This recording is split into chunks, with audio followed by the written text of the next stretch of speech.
R.I.P. Brooksy. I'm sad to announce that longtime senior hockey columnist and Rangers writer for the New York Post, Larry Brooks, passed away Thursday morning after a brief battle with cancer. Now, we want to honor the Hockey Hall of Famer by taking our viewers and readers into the sports world and the legacy that he leaves behind. On with us today is longtime New York Post sports columnist and colleague and friend, Mike Vaccaro. Mike, thanks for hopping on with us this morning. 38 years with the Post on two separate tenures. He was the guy on the Rangers beat, and he also worked with the Devils back in the 1980s.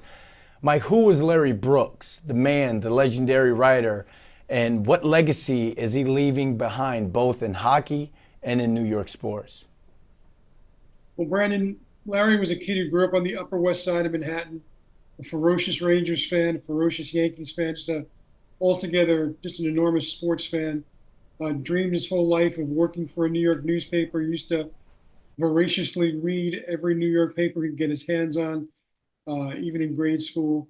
Was a brilliant man. Skipped two grades in high school, and was just an engaging, curious, and altogether generous man. I mean, he was a guy who would take a young writer under his wing, and it was important to him that he was able to offer the kind of advice that had shaped him from the men who had come before, men and women who had come before him.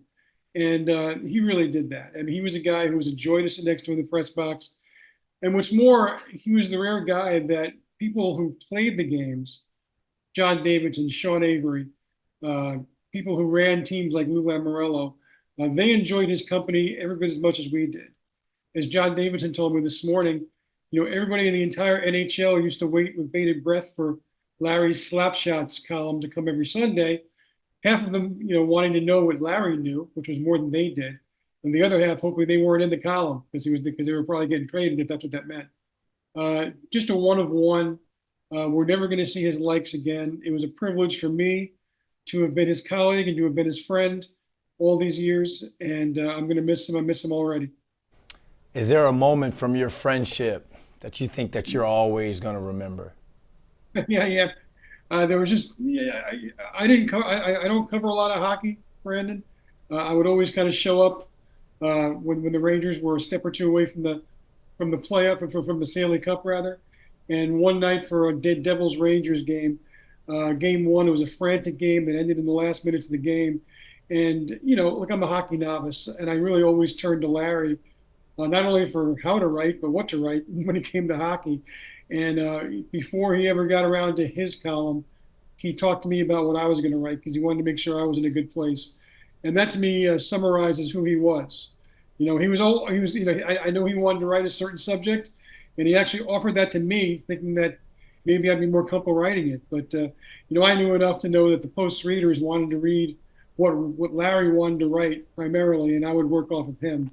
And that just summarizes what he was like. He was a gregarious guy who could sometimes have his own feuds, and he had a lot of feuds with a lot of people, but almost always they wound up reconciling because most of the time the people that he feuded with realized that Larry had a point, and that's a gift that is so rare among those of us in the media, and I think you know that as well as I do, Brandon.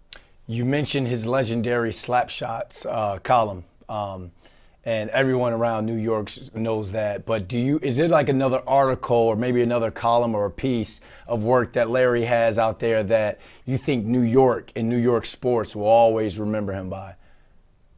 Well, he was a guy who just knew how to capture a moment, and so, for instance, he was actually covering the Devils in 1994 when they lost Game 7 of their epic playoff series with the Rangers.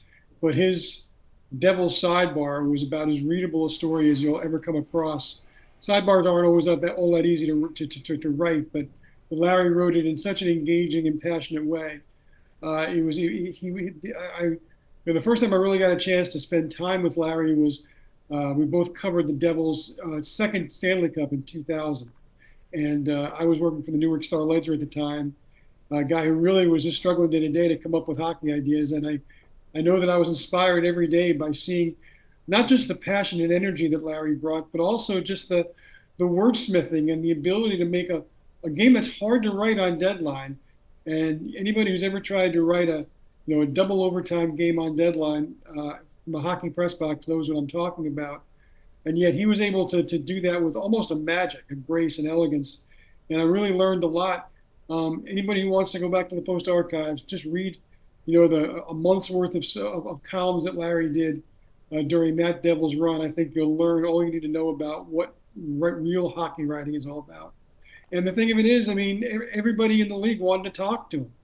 And I thought that Dave Maloney said it best. He said, he was a guy who lived in the crease. I mean, he talked about Larry the writer as if he were a hockey player, and that was the best description that I've heard so far about the way Larry worked. I mean, he was in the crease, and he'd tip in his share, and but he was also known for the assist and the hockey assist. He would do what he could to make sure that everybody who was working with him was better, and that the New York Post was better.